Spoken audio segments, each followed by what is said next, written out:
Let's be honest, when you think of the third Sonic movie, the one thing that immediately stands out for most people is its portrayal of Shadow the Hedgehog. I mean, I didn't spend over 30 minutes doting over him like a proud mama hen because the movie did a bad job. They absolutely nailed it.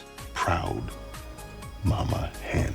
But amidst the whirlwind that is Ultimate Life, Team Sonic's reaction to the introduction of said Ultimate Life, people who weren't dead but should have been, and a host of other bold twists on the series lore, one of the movie's best facets almost gets lost in the shuffle. I'm talking, of course, about Maria Robotnik.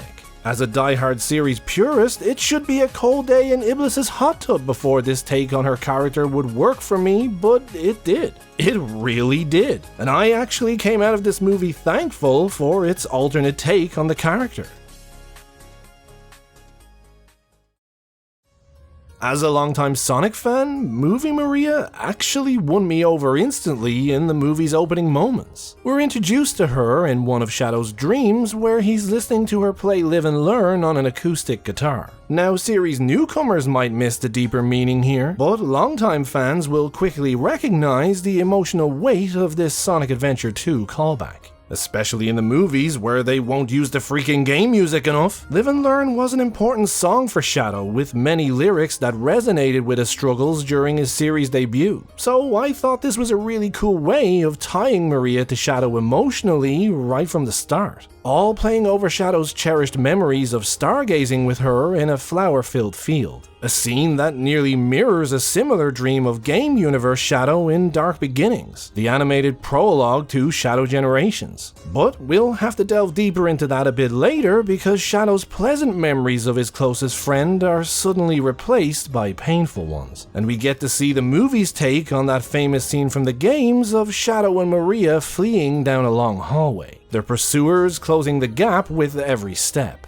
In the chaos, he remembers the horrifying moment that Maria's hand slipped from his grasp, and even in the waking world, his heart begins to pound in his chest. Considering the movie plays its cards close to the chest with this scene, what with having to balance it for both fans and new audiences, I think they did a pretty good job of portraying its emotional weight while still keeping exactly what happened carefully hidden. Longtime fans will make that connection between Live and Learn and Shadow, and newer fans will see how horrific this moment was for him with every pained grimace on his face. And alongside Gerald hacking his pod, these agonizing memories are enough to wake Shadow from his 50-year-long nightmare. Despite his newfound freedom though, with no family and no purpose in life, Shadow ends up back at the base where he lived with Maria. A place he probably sees as his one remaining link to her, and it's while wandering the crumbling halls of this long-abandoned bunker that he happens upon a lone roller skate in the debris.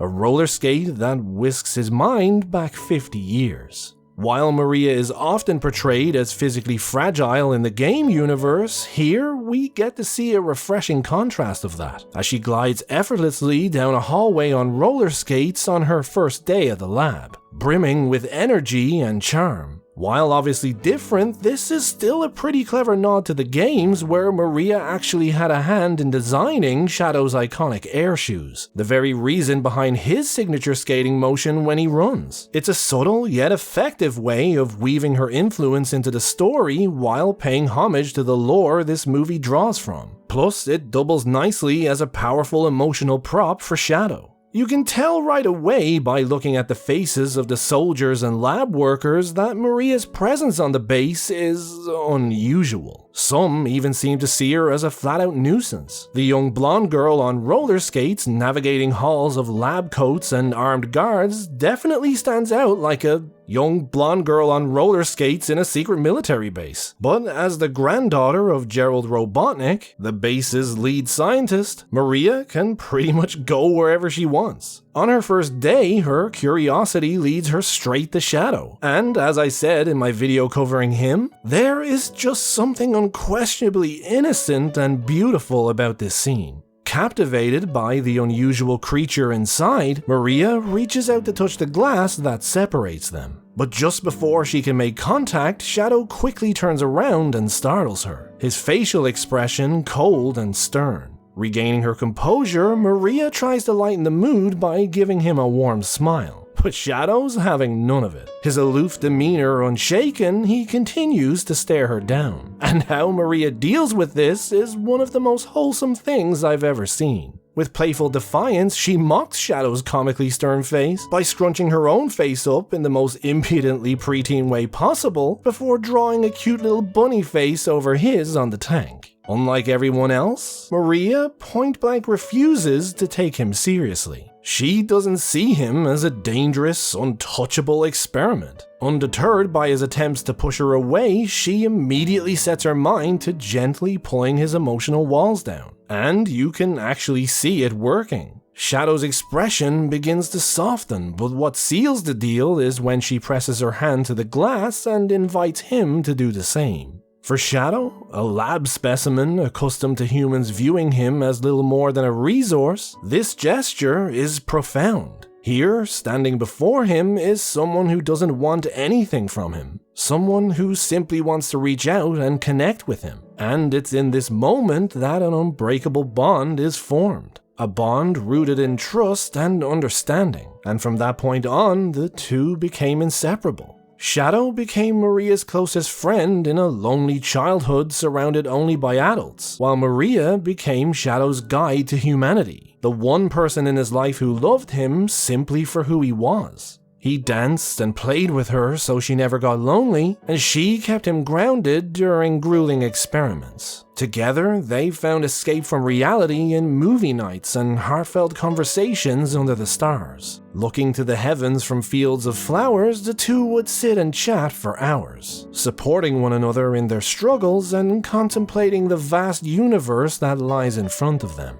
Watching these scenes, you can't help but be reminded of Shadow and Maria's dream in the game universe, to one day visit and explore Earth together. A dream we see that Game Shadow holds on to right up to the present day, as he daydreams about eerily similar scenes to what we see in the movie. A dream which was tragically snatched away from them. But here, in the movie universe, with Maria having no illness and the pair already living on Earth, they actually get to experience a small slice of that dream together. Like a what if the audience has lived with for over 2 decades and have always wondered about. And I really liked how both Dark Beginnings and the movie made use of the same scenes, just in different ways. It helps tie the movies and games together tastefully in a way that doesn't intrude too much on either continuity.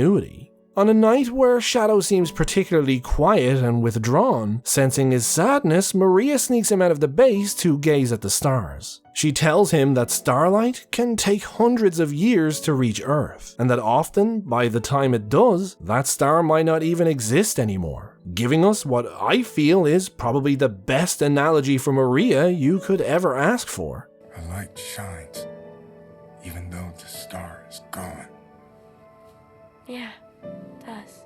While unquestionably different to her game counterpart, movie Maria still captures perfectly the heart of the character. A beacon of kindness and friendship with an unwavering ability to find the light even in the darkest places. When Shadow speaks with sorrow about remembering nothing of his home, Maria smiles and gently corrects him, telling him that Earth is his home. When he feels lost and unsure of what he is, she tells him that he is her friend and that he can do or be anything he wants, not because of his power, but because he has a good heart. Maria's empathy is unparalleled. You can clearly see that Shadow's pain actually causes her pain. She was the only person who made a lab inside a secret military base feel like home for him.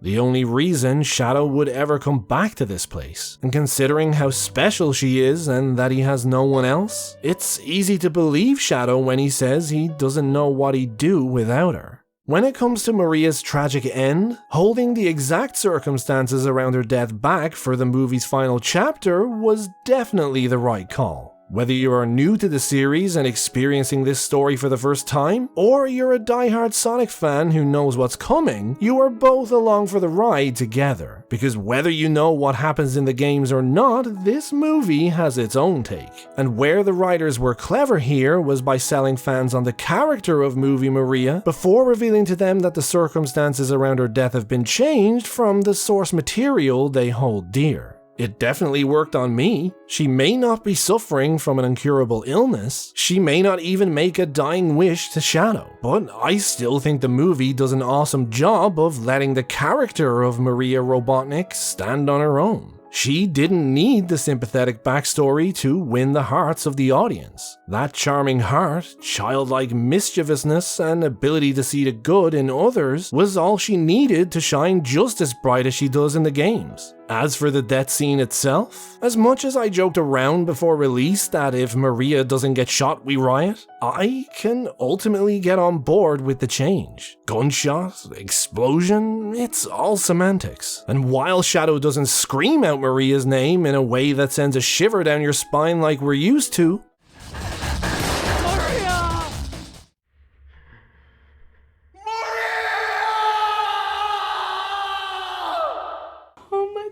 the scene is still absolutely crushing to watch. Shadow and Gerald crouched down over Maria's lifeless body, tears of despair in their eyes as the soldiers close in around them. It all makes for a very emotional scene. They both look truly lost, heartbroken, and the brutal reality of such a kind and vibrant child being ripped from the world so horrifically is laid bare. She was Shadow's world. And the movie spells out in no uncertain terms how Maria serves as Shadow's emotional anchor, both as fuel for his burning vengeance and as his beacon of light to guide him back onto the right path. A star that will shine down on him even though she is long gone.